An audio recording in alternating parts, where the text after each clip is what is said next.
Pinagbabawalan ng liderato ng Moro Islamic Liberation Front o MILF ang lahat ng kanilang front commanders, base commanders, deputy commanders o heads ng ibang line agencies ng organisasyon at kanilang representante na dumalo at lumahok sa anumang decommissioning o normalization activities na inorganisa ng national government at Office of the Presidential Advisor on Peace, Reconciliation and Unity o OPAPRU kung walang written approval o prior authorization mula kay MILF Chairman Alhaj Murad Ibrahim.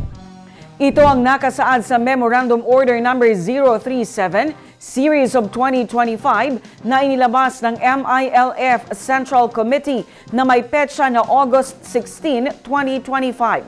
Ang direktiba ay kasunod ng July 19, 2025 resolution ng MILF Central Committee na pansamantalang nagsususpende sa ika-4 at final phase ng decommissioning process.